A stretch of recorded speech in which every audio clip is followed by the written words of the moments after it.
I suppose just worth recapping on why we're here. And this stemmed, I think, from the Rugby World Cup review in 2011. And out of that review, one of the things that we felt we were missing a trick on was the need to appoint a performance director, so that we effectively would have qualified and experienced professionals being managed by a qualified and experienced professional, and effectively take some of the voluntary committees out of the operational side of running the professional game. It was a unanimous decision that we needed a performance director, a high quality individual, to take on this role for us. And so we are here today with David Nucifora, and I'm delighted to have him here, and I'm looking forward to working very closely with him, and I think Irish Rugby is looking forward to the contribution that he can make to the sport here in Ireland. So David, it's good to have you here. Thanks, Philip. Firstly, I'd just like to say I feel very honoured and privileged to have been given this role, and understand the responsibility that comes with it, and trying to ensure that Irish Rugby goes from strength to strength. I think I'm also very fortunate that Joe and the team have given us all such a wonderful springboard to go forward with their tremendous Six Nations victory. That was a magnificent effort. It is a very wide-ranging role.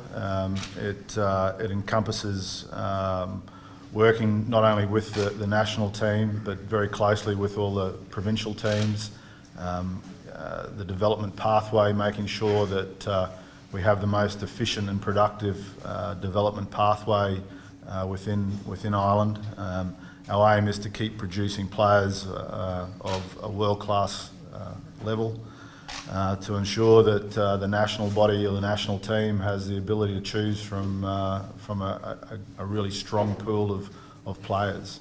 The role also looks after all of the, alongside of that development pathway, looks after all of the underage teams, the age grade teams that come through that and exist off the development pathway, both in the men's and the women's game and the sevens game.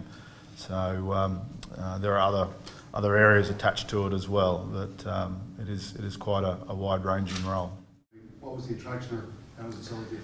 Yeah, look, there's a number of things. I've got to say that going right back, my first intention wasn't to move overseas, and when I was approached about this role and I looked at it carefully, I think the first thing that really appealed to me was the structure that had been set up here, and that made it, I suppose that got me interested initially.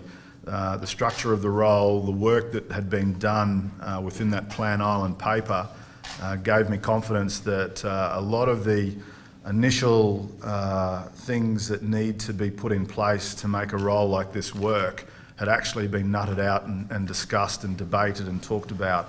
And I think that, for me, that was really important that had been done.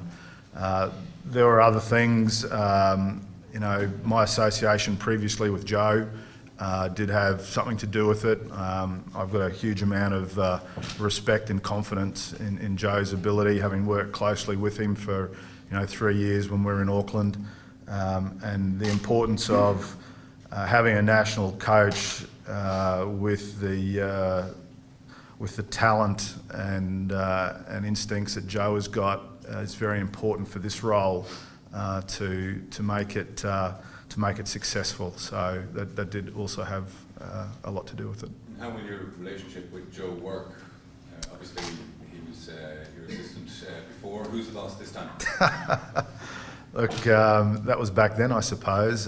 Look, this role needs myself to be working very closely with the national coach. He's got a huge role to play in the success of obviously the national team, and their success is Joe's responsibility, but he also has a role to play in the development of rugby within the country, and the association and relationships that we build with the provinces to get good alignment within the game throughout the country. A lot of that will be needed to be done with Joe.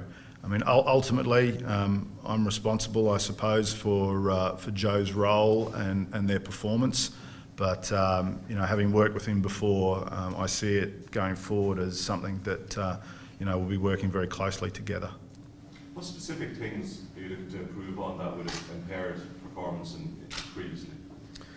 Well, I think just greater alignment across a whole number of areas. You know, in the professional game, there's so many things that make up performance.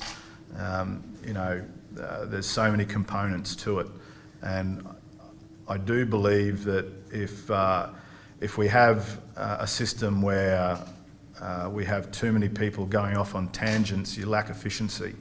And if you lack efficiency, then the people that normally suffer from that will be the players.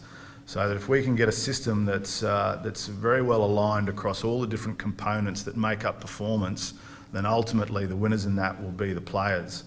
And that's what I'll be working on with the provinces and with the staff within the national setup to see if we can get greater alignment across all those areas.